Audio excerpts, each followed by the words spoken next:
Hello friends, welcome back to my channel. ഇന്ന് ഞാൻ വന്നിരിക്കുന്ന ഒരു പുതിയ വീഡിയോ ആയിട്ടാണ്.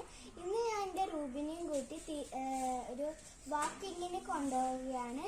വാക്കിങ്ങിന് നമ്മൾ കടിഞ്ഞത്തൂർ അമ്പലത്തിൻ്റെ അടുക്ക് ഒരു തീർത്ഥമുണ്ട്. അമ്പലത്തിൻ്റെ അടുക്ക് ഒരു തീർത്ഥം, അവിടെ നമ്മൾ കൊണ്ടുപോവുകയാണ്. ആ തീർത്ഥത്തിൻ്റെ അടുക്ക് കുറേ കാടും പിന്നെ അവിടെ വെള്ള താമരകൾ ഉണ്ടായിരുന്നു.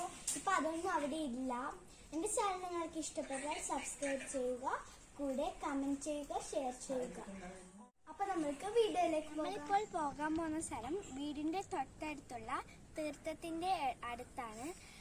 തീർത്ഥത്തിൻ്റെ അവിടെ കുറേ കാടൊക്കെ ഉണ്ട്. അവിടെ മയിലുണ്ട്, മുള്ളമ്പന്നിയുണ്ട്, പാമ്പുണ്ട്, അതൊക്കെ ഉണ്ട്. അതൊക്കെ നിങ്ങൾക്ക് ഞാൻ കാണിച്ചു തരാം. മയിലിവിടെ കുറേ ഉണ്ടാകാറുണ്ട്. ഇത് മഴ പെയ്യുമ്പോഴൊക്കെ ഇത് ഭയങ്കര ചളിയൊക്കെ വരുന്നുണ്ട്.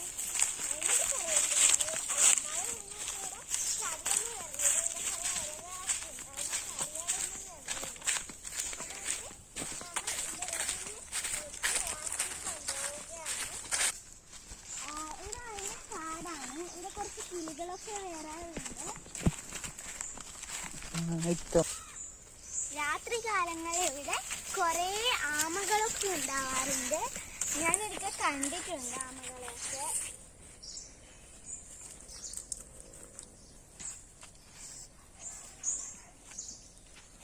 ഇവിടെ അധികം ഉണ്ടാകാറ് പാമ്പും മുള്ളമ്പന്നിയുമാണ്. രാത്രിയാണ് മുള്ളമ്പന്നിയൊക്കെ വരല്. ഇവിടെ കുറച്ച് മുള്ളമ്പന്നിയുടെ മുള്ളുകളൊക്കെ ഉണ്ടാകാറുണ്ട്.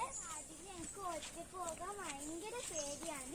ഈ സ്ഥലത്ത് എത്തുമ്പോൾ ഭയങ്കര കാടൊക്കെയാണ്. കാണിക്കാൻ പോകുന്നത് കടിഞ്ഞത്തൂരപ്പൻ അമ്പലമാണ്. അതാണ് കടിഞ്ഞത്തൂരപ്പൻ അമ്പലം.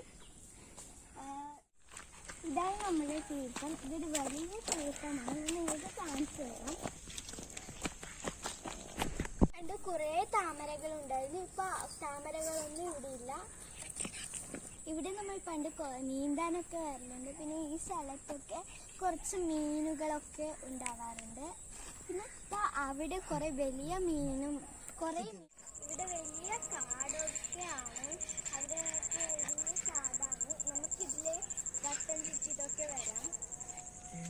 അവിടെ കുറേ മരം ഒക്കെ ഉണ്ട്. പിന്നെ ഇതൊരു സാധനമുണ്ട്. ആ സാധനം ഇങ്ങനെ പോകണ നല്ല രസമാണ്.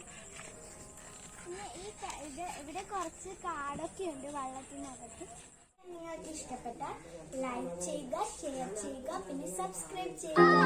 നമുക്ക് അടുത്ത വീഡിയോയിലേക്ക് കാണാം. നമ്മളിപ്പോൾ പോകാൻ പോകുന്ന സ്ഥലം നമ്മുടെ വീടിന് തൊട്ടടുത്തുള്ള തീർത്ഥത്തിന്റെ